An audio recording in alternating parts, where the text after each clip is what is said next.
The second day of our latest LV game of the week in Bristol began a little late because of overnight rain, but very well for Essex, who then never looked back. In the morning's third over, Alistair Cook was called into action in the slip cordon to get rid of Will Tavares for 6, the bowler being Jamie Porter, who struck again to get shot of the Gloucestershire danger man Michael Klinger, who'd made only 4 when he edged to Jesse Ryder at third slip. This after the bat had also been beaten on a few occasions and a couple of vociferous appeals for catches behind had been rejected. It was tough going first thing, all right. Gloucestershire had dismissed Essex for 319 on the first day, and nobody was sure how good a total that was going to be until now. Chris Dent also on his way for a dozen as Ryder won an LBW, which left the home side in some early trouble on 32 for 3, 12 overs into this day. It was the kind of start that Gloucestershire never recovered from, the timing of their matchup with Essex coming just at a time when the visitors have started to rediscover the kind of confidence which saw them finish as one of the strongest teams in the country last year. They were held up here by Gareth Roderick. He'd made 28 of the 59 runs on the board when he was the 4th to go in a morning which had Essex just where they wanted to be. Ravi Bopara showing off his all-round abilities as Roderick was squared up by the medium pacer to be held again by Ryder.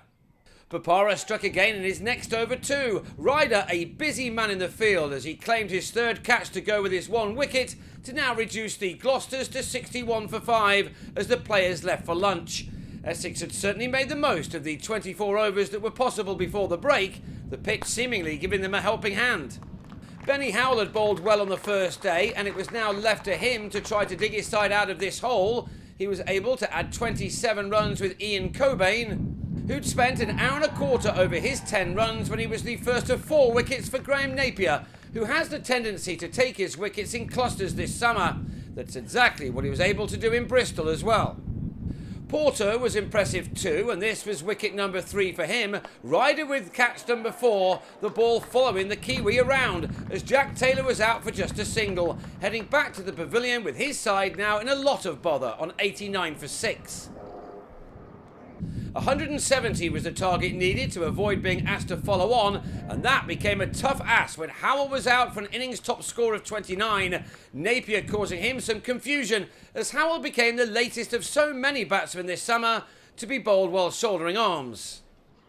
It was the first of 3 wickets in the same Napier over. Next ball he also flattened the off pole of Craig Miles, and then Napier was convinced that he'd bagged himself a hat-trick.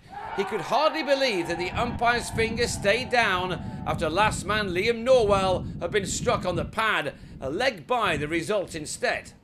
But then 2 deliveries after that, Napier showed the benefits of bowling fast and straight as James Fuller also heard the death rattle as Gloucestershire were all out for just 116 in 39.5 overs. Napier with 4 for 27 and Porter 3 for 30 to help their side take a 203-run lead from the first innings.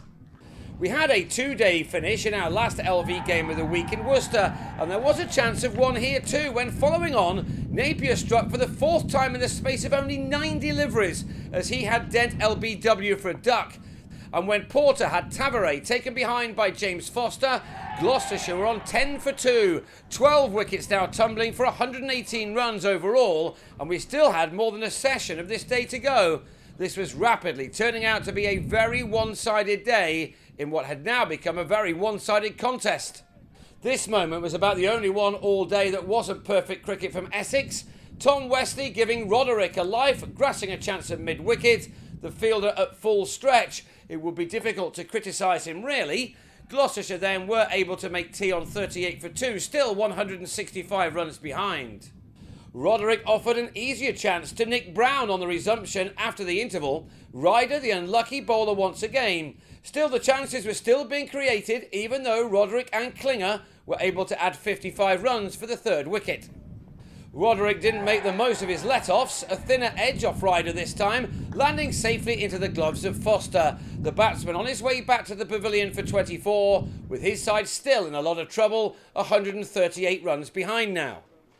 Thankfully for Gloucestershire, they didn't lose any more of their batsmen in the hour and a half that remained on this day. Both Klinger and Cockbain had to get their heads down, knowing not enough application had been forthcoming by the home team right through this day. At last a partnership began to be developed and the home side were left with some hope going into day 3 of this contest.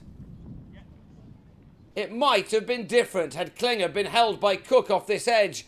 The 4 took the Australian in terrific touch for much of this season to a 50 off 97 balls, the net result of that edge being his 7th boundary. His knock is now the crucial one as far as this match is concerned.